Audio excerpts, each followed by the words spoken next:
সুপ্রিয় দর্শক আসসালামু আলাইকুম। ওয়েলকাম জানাচ্ছি অনেক মজার একটা রেসিপি দেখার জন্য।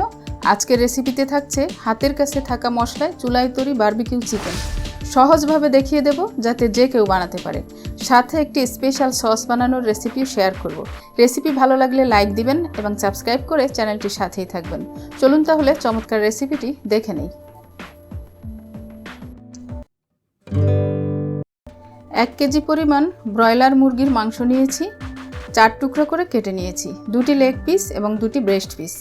চাকু দিয়ে প্রতিটি পিস ডিপ কাট করে দিতে হবে যাতে মশলাগুলো চিকেনের ভিতর পর্যন্ত পৌঁছায়। হাড় ঠেকিয়ে কাট দিতে হবে।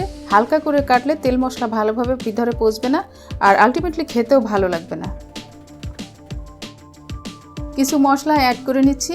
লবণ দিয়ে দিচ্ছি 2 চা চামচ, লেবুর রস দিয়ে দিচ্ছি 2 চা চামচ পরিমাণ, অর্থাৎ একটা লেবুর 3 ভাগের 1 ভাগ আমি ব্যবহার করেছি। লেবুর রস ব্যবহার করলে ফার্মের মুরগির বাজে গন্ধটা রিমুভ হবে।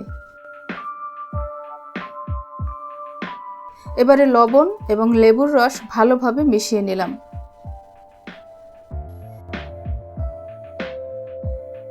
দিয়ে দিচ্ছি 1 টেবিল চামচ লাল মরিচের গুঁড়া, 1 টেবিল চামচ প্যাকেটের বারবিকিউ মশলা দিয়ে দিলাম। যে কোনো ব্র্যান্ডের বারবিকিউ মশলা ব্যবহার করতে পারবেন। 2 চা চামচ ভাজা জিরের গুঁড়া দিচ্ছি, গোলমরিচের গুঁড়া দিয়ে দিচ্ছি 1 চা চামচ, হলুদের গুঁড়া 1/2 চা চামচ, জর্দার রং 1/4 চা চামচ। তবে জর্দার রংটা অপশনাল, চাইলে দিতে পারেন আবার নাও দিতে পারেন। আমি দিয়েছি সুন্দর একটা লুক আসার জন্য। আদা রসুন বাটা দিয়ে দিচ্ছি 1 টেবিল চামচ করে। 1/4 কাপ ঘন দুধের সাথে 1 চা চামচ লেবুর রস মিশিয়ে দিয়ে দিলাম। এটা টক দইয়ের কাজ করবে, অর্থাৎ চিকেনটা সফট ও জুসি করবে। এর পরিবর্তে টক দই ব্যবহার করতে পারেন, সেম কাজই করবে। তবে অনেক সময় টক দই হাতের কাছে পাওয়া যায় না, তাই এই প্রসেসটা ফলো করতে পারেন। এই প্রসেসে বানিয়ে নিতে পারেন, একই কাজ হবে। সয়া সস দিয়ে দিলাম 2 টেবিল চামচ পরিমাণ। এবারে মেখে নিচ্ছি।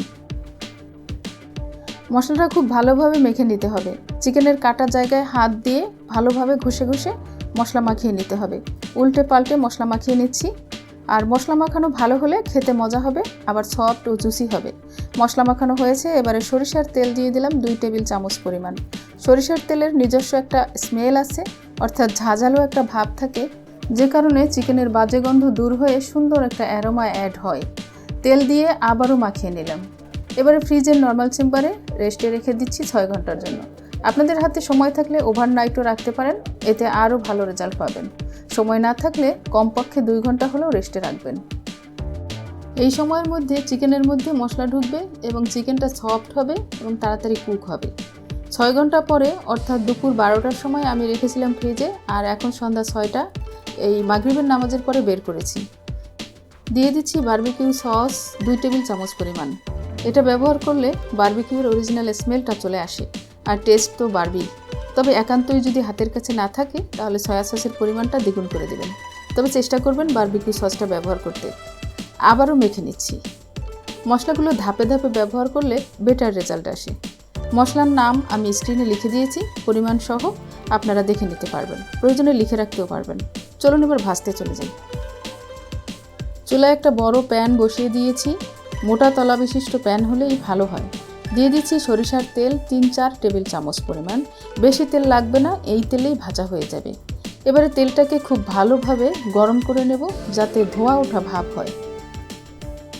তেল খুব ভালোভাবে গরম করে এবারে দিয়ে দিচ্ছি আমাদের চিকেন। 1 ব্যাচে 3 পিস দিয়েছি। তেল ভালোভাবে গরম হলে ছেড়ে দিতে হবে, আর সাথে সাথে ঢাকনা বন্ধ করে দিলাম। এতে করে চিকেনের বাহিরটা ব্রাউন লুক চলে আসবে, আর তেল গরম হওয়ার কারণে স্মোকি ফ্লেভারটা অ্যাড হবে। 1 মিনিট পরে ঢাকনা উঠিয়ে নিচ্ছি। দেখুন ব্রাউন লুক চলে আসছে, ঠিক যেটা আমি চেয়েছিলাম। উল্টে দিয়ে আবারও ঢাকনা দিয়ে 1 মিনিট অপেক্ষা করব। চুলার আঁচ মিডিয়াম টু হাইয়ে আছে। চিকেনের এই পাশটাও পোড়া পোড়া দাগ করে নেব। 1 মিনিট পরে দেখুন খুব সুন্দর বারবিকিউয়ের আসল কালার চলে আসছে।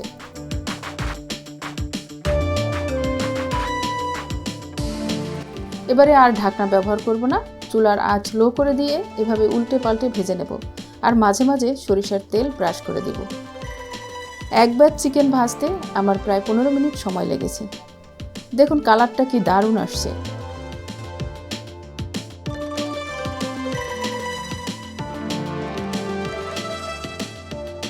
এবারে যে মশলাগুলো কড়াইয়ে আছে এগুলো পোড়া মশলা, এগুলো ফেলে দিয়ে বাকি থাকা চিকেন পিসটা ভেজে নিচ্ছি। একই প্রসেসে ভেজে নেব। চুলায় তৈরি এই বারবিকিউটা খেতে দারুণ মজা। ভিতরের অংশটা আমি আপনাদেরকে দেখিয়ে দিচ্ছি। পরোটার সাথে সার্ভ করলাম, অসম্ভব মজা হয়েছে। দেখতে যেমন সুন্দর, খেতেও দারুণ মজা। আর চিকেন মাখানো মশলা কিছু বেঁচে গিয়েছিল, সেই মশলার সাথে 3 টেবিল চামচ টমেটো সস, 1 টেবিল চামচ সয়া সস এবং 1 চা চামচ চিনি মিশিয়ে কড়াইয়ে যে তেল ছিল সেই তেলের সাথে জাল করে সসটা বানিয়ে নিয়েছি।